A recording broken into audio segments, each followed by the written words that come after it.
আসসালামু আলাইকুম ও রহমতুল্লাহি ওয়া বারাকাতুহ। সমস্ত প্রশংসা আল্লাহ সুবহানাহু ওয়া তাআলার জন্য। সম্মানিত উপস্থিতি এবং শ্রোতা, আমার এক ভাই সে পাক্কা আহলে হাদিসের অনুসারী বা আহলে হাদিস। আলহামদুলিল্লাহ, আল্লাহ ওনার এলেমে বরকত দান করুক, তার কথার মধ্যে বরকত দান করুক। আমি একটি পোস্ট করেছিলাম যেখানে আহলে হাদিসদের ভাইদের নিকটে কিছু প্রশ্ন করেছিলাম। তো প্রশ্নগুলোর উত্তর উনি কিভাবে দিছে বা আমার উপর কিছু অভিযুক্ত করেছে সেগুলো আমি একটু শেয়ার করব। সেটা হলো, প্রথমত ওনাদের একটা কল হলো ওনারা কোরআন এবং সহিহ হাদিস মানে, আর কিছু মানে না। তো উনি আমাকে প্রথমে বলতেছিল যে কোরআন এবং সহিহ হাদিস মানার কথা শুনলেই এরা আমাদের বিরোধিতা করে কেন। সম্মানিত শ্রোতা, আমরা কোরআন এবং সহিহ হাদিসের বিরোধিতা করি না। অবশ্যই কোরআন এবং হাদিস মানতে হবে। এখন শুধু সহিহ হাদিস বলেন, সহিহ হাদিস বলতে এখানে আপনি কি বুঝেছেন? বা আমার তো মনে হয় যারা আহলে হাদিস আমাদের সমাজে বা যারা আছেন, গাইরে আলেম যারা আছেন, আলেম নয় এরকম আহলে হাদিসের দাবিদার যারা আছেন, শতকরা ৯৮ জন ব্যক্তি সহিহ সংজ্ঞা বলতে পারবে না। সহিহ হাদিস কত প্রকার এবং সহিহ সংজ্ঞাটাকেই পূর্ণ বলতে পারবে না। অথচ ওলামা ইকরামদের সাথে সহিহ হাদিস, জয়ীফ হাদিস এগুলো নিয়ে তর্ক করে। জানি না এটা কি ধরনের আদব। তো যাই হোক, এজন্যই আমরা বলে থাকি যে কোন সহি না হলেও যে কোন মর্তবার হাদিসটা আমলযোগ্য বা করা যাবে বা সহি কিভাবে বোঝা যায়। হয়তো আপনার কাছে সহি নয়, আমার কাছে সহি, এরকম হতে পারে। হয়তো ইমাম বুখারীর কাছে আসছে হাদিসটা, তার সূত্রটা দুর্বল ছিল, কিন্তু ওই হাদিসটাই যখন আবু হানিফা রহিমাহুল্লাহর কাছে আসছে সেটার সূত্র সঠিক ছিল, যার কারণে সহি ছিল। এই জন্য কারো কাছে হাদিসটা সহি আকারে পৌঁছাইছে, তো বা কারো কাছে ওই হাদিসটাই দুর্বল হয়ে পৌঁছাইছে। আসলে হাদিস তো সহি দুর্বল না, কথা হলো মাধ্যমটা সহি দুর্বল হওয়ার কারণে হাদিসটা সহি বা মর্তবা কমে যায়। তো এই ব্যাপারে আমি মূল কথা উদ্দেশ্য এটা না। তো যাই হোক, এই জন্য আমরা সহি বলতে কি বোঝেন? সহিটা বলতে আমাদের সমাজে সাধারণত ভুলের বিপরীত সহি বলে। হ্যাঁ, এই জন্য সহিটা সম্পূর্ণভাবে বোঝা দরকার, এটাই হলো মূল উদ্দেশ্য। দ্বিতীয়ত, একথার উপরে একটা প্রশ্ন করা হয়েছিল যে মহিষের দুধ খাওয়া এটা কোনো সহিহ হাদিসের মধ্যে নাই।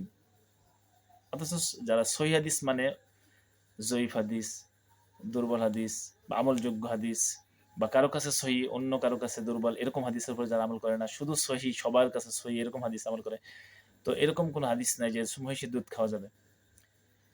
ভাই আমাকে বুঝিয়েছেন, মানে পোস্ট করেছেন আর কি, যে সহিহ হাদিস না থাকলেও হয়তো কোরআনুল কারীমে একটা আয়াত আছে, সূরাতুন নাহালের ৬৬ নম্বর আয়াতের মধ্যে আল্লাহ তাআলা বলেছেন যে তোমাদের গবাদি পশু আছে, সেখান থেকে তোমাদের কিছু দুধ পান করাই। তো গবাদি পশু দ্বারা এখানে মহিষও এই আয়াতের আওতাধীন, এটাও ভাইয়া বলেছেন। তো কিভাবে বুঝলেন উনি? উনি বললেন অনেক আলেম ওলামা এই আয়াতের মধ্যে মহিষকেও শামিল করেছেন।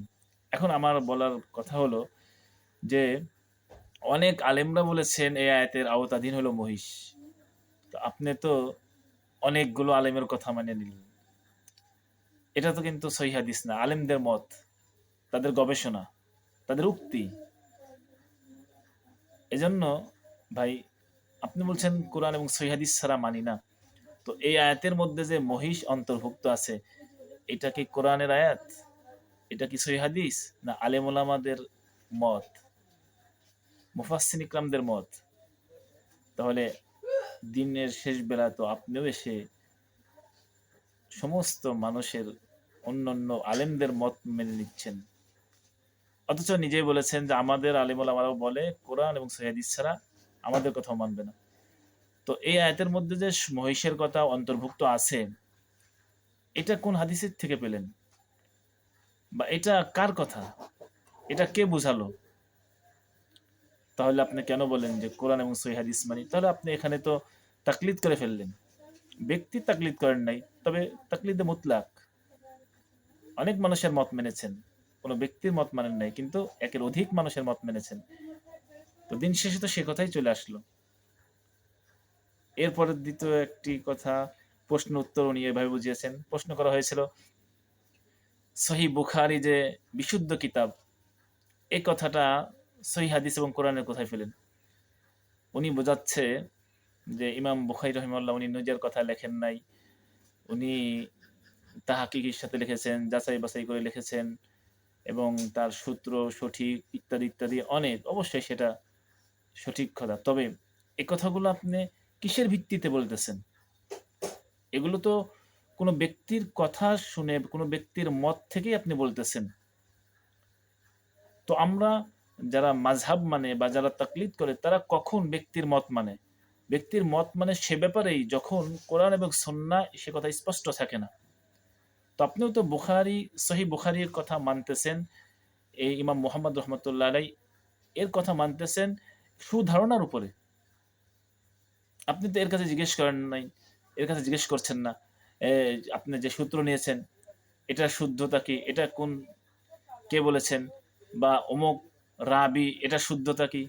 এক পর্যায়ে সাহাবী পর্যন্ত চলে যেতে পারেন, বলা যায় না। তো এভাবে আপনি অবশ্যই ব্যক্তির তাকলিদ করতেছেন, বহু ব্যক্তির তাকলিদ করতেছেন। আপনি যাকেই আপনার জেহেনে সুধারণা মনে হচ্ছে যে এরা সঠিক, এটা বেঠিক বা এরা সত্যবাদী হতে পারে, তার কথা কিন্তু মেনে নিচ্ছেন। তাহলে আপনি কোথায়? আপনি তো এখানেও সহিহ হাদিসের পরেও ব্যক্তির মত বা ব্যক্তিদের সুধারণা মেনে নিচ্ছেন।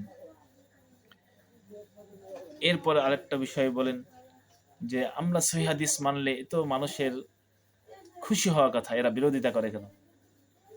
সম্মানিত উপস্থিতি, সহিহ হাদিসের অন্তরালে আপনারা নিজেরাই কত দূর চলে যাচ্ছেন, সুন্নাহ থেকে দূরে সরে যাচ্ছেন, এটা অনেক ভাবার বিষয়।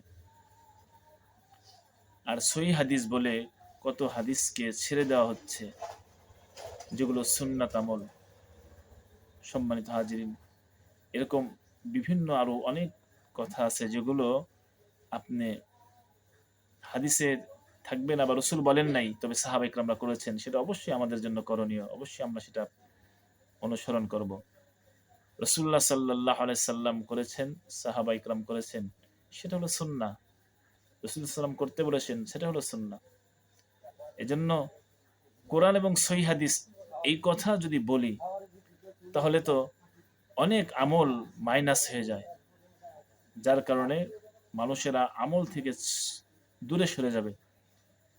এজন্য আমরা একথা বলতে পারি যে আহলে সুন্নাত ওয়াল জামাত, অর্থাৎ আমরা রাসূল সাল্লাল্লাহু আলাইহি সাল্লামের সুন্নাহ, সাহাবা ইকরামের ইজমা, সাহাবা ইকরামের আমল, এগুলো আমাদের জন্য আমল করণীয়। উদাহরণস্বরূপ রাসূলুল্লাহ সাল্লাল্লাহু আলাইহি সাল্লাম কোন মসজিদের কি মুয়াজ্জিন ছিলেন? তো এটা তো রাসূল সাল্লাল্লাহু মুয়াজ্জিন ছিলেন না, তাহলে কি মুয়াজ্জিনের আমলটা বিদআত হবে? এটা তো সুন্নাহ, সাহাবা ইকরামের আমল। অবশ্যই এটা সুন্নাহ, প্রশংসনীয় কাজ। এজন্য আমাদেরকে বিতর্কিত না যে আমাদের বোঝা দরকার যে সাহাবা ইকরামরা কোন আমলটাকে কিভাবে দেখেছেন। রসুল করেছেন বা করেননি, কিন্তু সাহাবা ইকরামরা সেই আমলটাকে কিভাবে নিয়েছেন, কিভাবে করেছেন। সাহাবা ইকরামরা যেই মর্যাদায় রেখেছেন যেই আমলটাকে, আমাদেরকে সেই মর্যাদায় রাখা দরকার। আরেকটা প্রশ্নের উত্তর উনি দিচ্ছিলেন, সেটা ভুলে গেছি। সেটা হলো ওনাকে প্রশ্ন করা হয়েছিল, রসুল্লাহ সাল্লাহ সাল্লাম দাঁড়িয়ে পেশাব করেছেন, এটা হাদিসে আছে, আপনি এটা কি দাঁড়িয়ে পেশাব করার এখন প্রয়োজন? তো উনি উত্তর দিলেন যে হ্যাঁ, যেই পরিস্থিতিতে দাঁড়িয়ে পেশাব করেছে সেই পরিস্থিতি আসলে আহলে হাদিস ভাইরাও দাঁড়িয়ে পেশাব করবে। এটা কি উত্তর হলো? সম্মানিত হাজিরিন, রাসূলুল্লাহ সাল্লাল্লাহু আলাইহি সাল্লাম 11টা বিবাহ করেছেন, তাহলে তাদেরও সেই পরিস্থিতি আসলে কি 11টা বিবাহ করবে? এটার সমস্যা কি? কারণ কি? সমস্যা হচ্ছে সুন্নাত আর হাদিসকে পার্থক্য করতে না পারা। সাহাবা ইকরাম যে আমলটা করেন নাই, সাহাবা ইকরামরা যে আমলটাকে যতটুকু গুরুত্ব দিয়েছেন, আমাদের সেই আমলটাকে সেইভাবে গুরুত্ব দেওয়া উচিত। আল্লাহ তাআলা আমাদেরকে সঠিকভাবে বুঝে আমল করার তৌফিক দান করুক। আসসালামু আলাইকুম ওয়া রাহমাতুল্লাহ।